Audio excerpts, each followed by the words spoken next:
நீங்கள் பார்த்து கொண்டிருப்பது உங்கள் ரேமா டிவி. இது சத்தியத்திற்கு சாட்சி. பிரியமானவர்களே,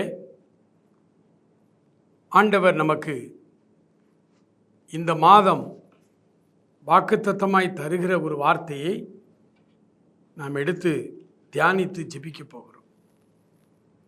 ஆண்டவர் நம்மை அதிகமாய் நேசிக்கிற ஆண்டவர். அவருடைய பிள்ளைகளுக்கு அவர் ஏராளமான வாக்குத்தத்தங்களை, ஆசீர்வாதங்களை வைத்திருக்கிறார். இந்த எல்லா ஆசீர்வாதங்களையும் அவர் நமக்கு சுதந்திரமாய், சொத்தாய் வைத்திருக்கிறார். ஒவ்வொரு மாதமும் முதல் நாள் நம் தேவ சமூகத்திலே காத்திருக்கிறோம். ஆண்டவர் நமக்கு ஒரு வாக்குத்தத்தம் தருகிறார். அந்த வாக்குத்தத்தத்தின் ஆசீர்வாதங்களை பெற்றுக்கொள்ளும்படி அந்த மாதம் முழுவதும் அந்த வாக்குத்தத்தத்தை நாம் ஆண்டவருடைய சமூகத்தில் வைத்து ஜெபிக்க வேண்டும். ஆமென். அன்பானவர்களே, ஒருவேளை இன்றைக்கு முதல் நாள் செப்டம்பர் மாதம் சமூக வலைதளங்கள் முழுவதிலும் வாக்குத்தத்த வார்த்தைகளும் பிரசங்கங்களும் ஏராளமாக இருக்கிறது. நீங்கள் அதில் எந்த வாக்குத்தத்த வார்த்தை வேண்டுமானாலும் நீங்கள் எடுத்துக்கொள்ளலாம். அந்த வாக்குத்தத்தத்தை நீங்கள் ஆசீர்வாதங்களை பெற்றுக்கொள்வதற்கு நீங்கள் என்ன செய்ய வேண்டும்? அதை தியானித்து இந்த மாதம் முழுவதும் அதற்காக நீங்கள் காத்திருக்கும் பொழுது, இந்த மாதத்திலே ஆண்டவர் நமக்கு தருகிற அந்த வாக்குத்தத்தத்தின் ஆசீர்வாதங்களை நாம் பெற்றுக்கொள்ள முடியும். அதுதான் நம்முடைய சாட்சி உள்ள வாழ்க்கை. ஆகவே இந்த மாதம் ஆண்டவர் நமக்கு நம்முடைய ஊழியங்களிலே அவர் நமக்கு வைத்திருக்கிற வாக்குத்தத்தம் என்ன என்பதை ஆண்டவருடைய சமூகத்தில் கவனமாய் நாம் தியானிக்கலாம். நாம் எல்லாரும் ஒரு நிமிடம் நாம் ஜெபிப்போமா? அன்பு நிறைந்த பரலோக பிதாவே, இந்த செப்டம்பர் 1 காலை வேளைக்காய் ஜெபிக்கிறோம் அப்பா. ஆண்டவரே, இந்த காலை வேளையிலே நம்முடைய வாக்குத்தத்த வார்த்தைகளை நாங்கள் பெற்றுக்கொள்ள எங்களுக்கு உதவி செய்தருளும். இந்த வாக்குத்தத்தத்தின் ஆசீர்வாதங்களை பெற்றுக்கொள்ள எங்களுக்கு உதவி செய்யும். ஆசீர்வதியும், காத்துக்கொள்ளும், வழி நடத்தும். இயேசு கிறிஸ்துவின் நல்ல நாமத்தில் ஜெபிக்கிறோம் எங்கள் அருமை பிதாவே. ஆமென், ஆமென். இந்த நாளிலே ஆண்டவர் நமக்கு தருகிற ஒரு வாக்குத்தத்தத்தை நான் உங்களுக்காக வாசிக்கிறேன். ஏசாயா தீர்க்க தரிசன புஸ்தகம் 8ஆம் அதிகாரம் 18வது வசனத்தை அவர் இந்த மாதம் நமக்கு வாக்குத்தத்தமாய் தருகிறார். இதோ நான் கர்த்தர், நானும் கர்த்தர் எனக்கு கொடுத்த பிள்ளைகளும் சீயோன் பர்வதத்தில் வாசமாயிருக்கிற சேனைகளின் கர்த்தராலே இஸ்ரவேலில் அடையாளங்களாகவும் அற்புதங்களாகவும் இருக்கிறோம். பிரியமானவர்களே, ஆண்டவர் நம் மீது மிகுந்த அன்பு வைத்து நாம் வாழ்கிற இந்த தேசத்திலே அவர் நம்மை அடையாளங்களாகவும் அற்புதங்களாகவும் வைத்திருக்கிறார். அவருடைய பிள்ளைகளாகிய நீங்களும் நானும் அவருடைய அடையாளங்களாய் நாம் இருக்க வேண்டும். பவுல் அப்போஸ்தலன் சொல்லுகிறார், கிறிஸ்துவின் அச்ச அடையாளங்களை என் சரீரத்திலே நான் தரித்திருக்கிறேன் என்று சொல்லுகிறார். அவருடைய அடையாளமாய் நாம் காணப்பட வேண்டும். அவருடைய அற்புதங்களாகவே நாம் வாழ வேண்டும்.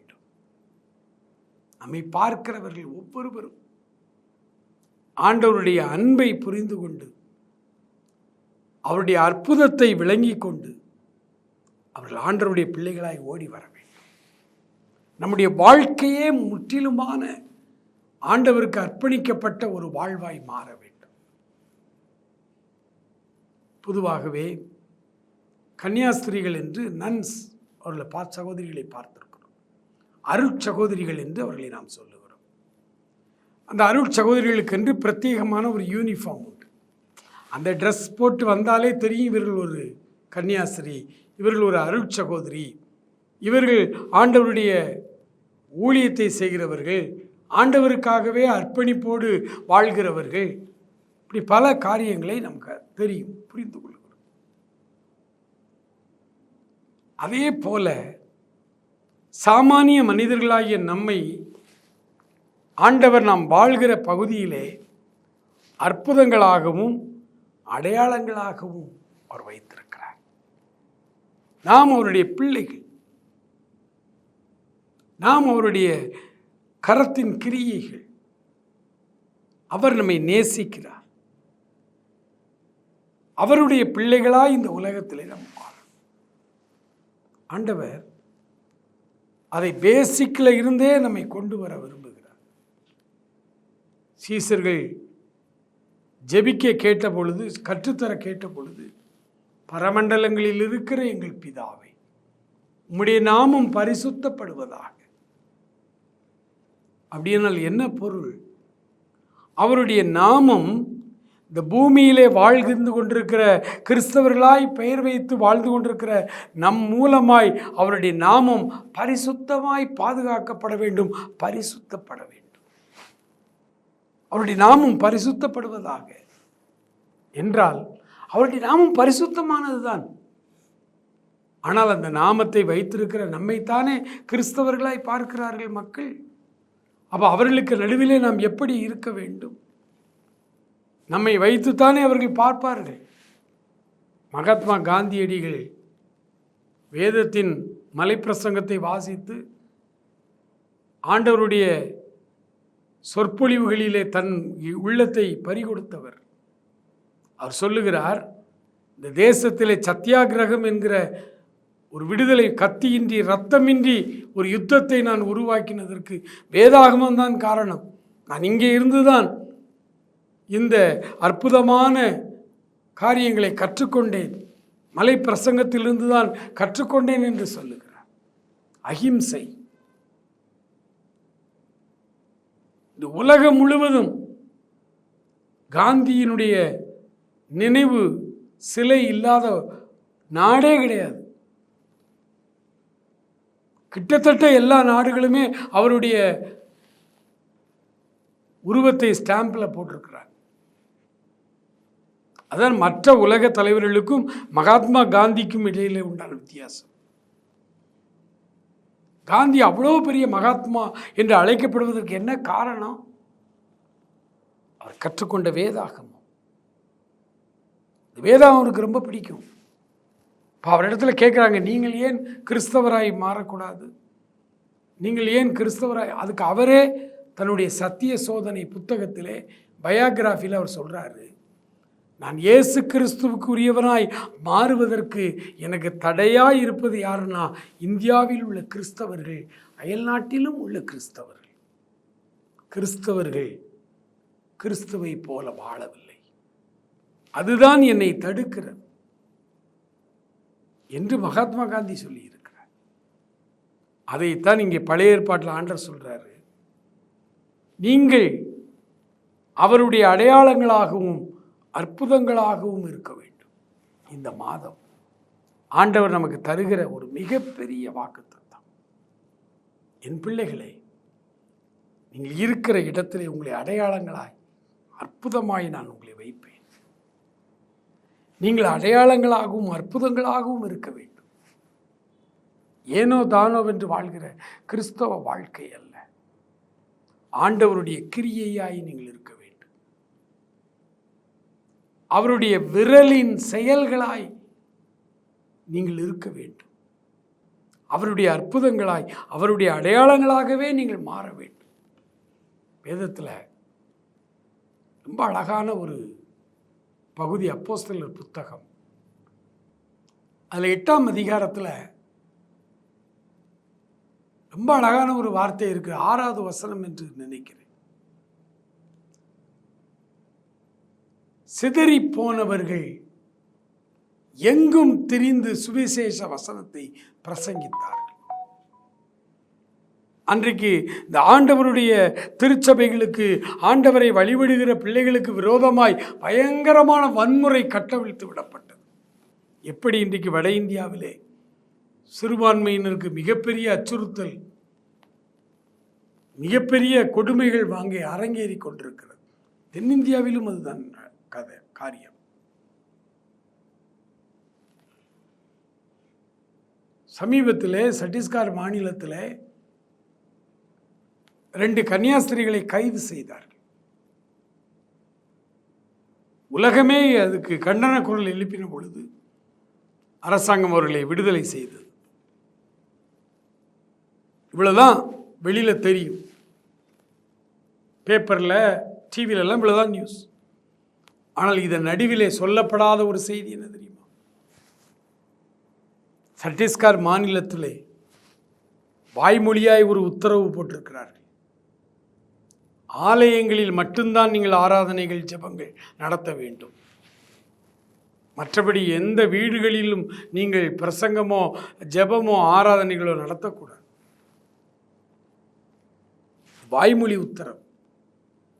எதுக்கு பிறகு? இந்த கன்னியாஸ்திரிகளை விடுதலை செய்து அனுப்பின பிறகு. பயங்கரமான அச்சுறுத்தல்கள், கொடுமைகள் இப்பொழுதும் நடந்து கொண்டிருக்கிறது. ஆனால் அன்றைக்கு எருசலேமிலே இருந்து சிதறி அடிக்கப்பட்ட கிறிஸ்தவர்கள் எங்கும் தெரிந்து சுவிசேஷ வசனத்தை பிரசங்கித்தார்கள் என்று வேதத்திலே வாசிக்கிறோம். ஆமென் அன்பானவர்களே,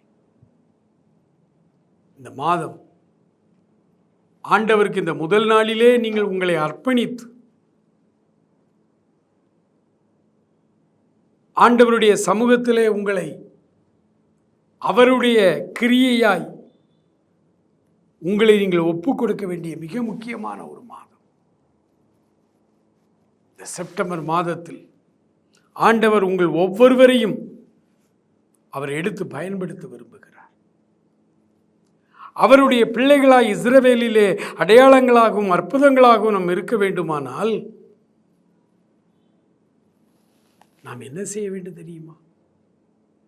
ஏசாயா 66 அதிகாரம் 19வது வசனத்தின் பின் பகுதியை நான் உங்களுக்காய் வாசிக்கிறேன். அவர்கள் என் மகிமையை ஜனங்களுக்குள்ளே அறிவிப்பார். இந்த இடத்துல ஜாதிகளுக்குள்ளே என்று போடப்பட்டிருக்கிறது. நம்ம தமிழ்நாட்டில் பிரசங்கம் பண்ணும் பொழுது ஜாதிகள்னு சொன்னாலே இது கேவலமான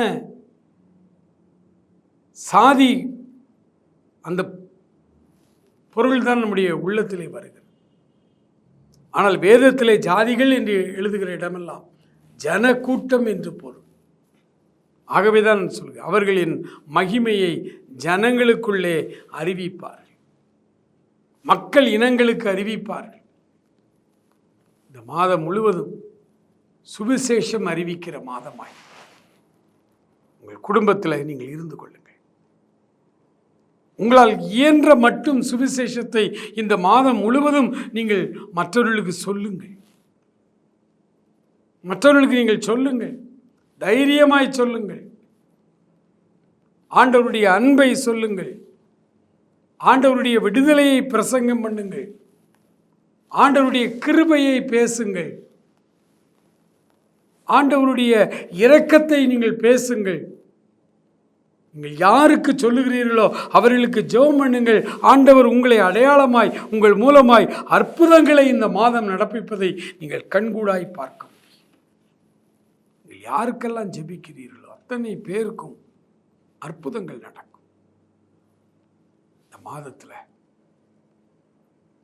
ஒவ்வொரு நாளும் சுவிசேஷம் அறிவிக்கிற நாளாய் நீங்கள் வைத்து ஜெபியுங்கள். ஆண்டவர் உங்களை அடையாளங்களாகவும் அற்புதங்களாகவும் உங்களை மாற்றுவார். சமூகத்தில் ஜெபிக்க போகிறோம். ஆண்டவரே, எங்கள் வாயை ஏற்ற விதமாய் நாங்கள் திறந்து உம்முடைய வசனத்தை பேசுவதற்காய் எங்கள் கிருபை தாரும் என்று நாம் ஜெபிக்க போகிறோம். மகா இரக்கமும் கிருபையும் அன்பும் நிறைந்த எங்கள் அன்பின் பரலோக பிதாவே, இந்த அருமையான வேலைக்காய் உம்மை துதிக்கிறோம், ஸ்தோத்தரிக்கிறோம். அப்பா, தேவரீருடைய ஆச்சரியமான காரியங்களுக்காக உம்மை நாங்கள் துதிக்கிறோம், ஸ்தோத்தரிக்கிறோம். Thank you Lord, thank you Jesus. நன்றி ஆவியானவரே, நன்றி ஆண்டவரே. ஹல்லேலூயா, ஹல்லேலூயா. இந்த செப்டம்பர் மாதம் முழுவதும் ஆண்டவரே, நாங்கள் அநேகருக்கு, எங்களோடு பணிபுரிகிறவர்களுக்கு, எங்களோடு பேருந்தில் பயணம் செய்கிறவர்களுக்கு ஆண்டவரே, நாங்கள் தெருக்களிலே, சந்தைகளிலே, வீதிகளிலே, ஆண்டவரே, தெரு முனைகளிலே நிற்கும் பொழுது நாங்கள் எதிர்படுகிற, எங்கள் சந்திக்கிற ஒவ்வொருவருக்கும் உடைய சுவிசேஷத்தை, உடைய வார்த்தைகளை அறிவிக்கிறவர்களாய் எங்களுக்கு ஏற்ற வார்த்தைகளை பேச சொல்லித்தார் ஆண்டவரே. நாங்கள் யாருக்கு உம்முடைய அன்பை சொல்லி ஜெபிக்கிறோமோ அத்தனை பேருக்கும் நாங்கள் அடையாளங்களாய் அற்புதங்களாய் எங்களை மாற்றும். ஆசீர்வதி. கிருபை வரங்களை ஒவ்வொருவருக்கும் தார். இந்த மாதம் முழுவதும் எங்களை கனப்படுத்தி பாதுகாத்தருள். ஆசீர்வதி. எங்கள் குடும்பங்களை ஆசீர்வதி. இயேசு கிறிஸ்துவின் நல்ல நாமத்தில் ஜெபிக்கிறோம் எங்கள் அருமை பிதாவே. ஆமேன். ஆமேன்.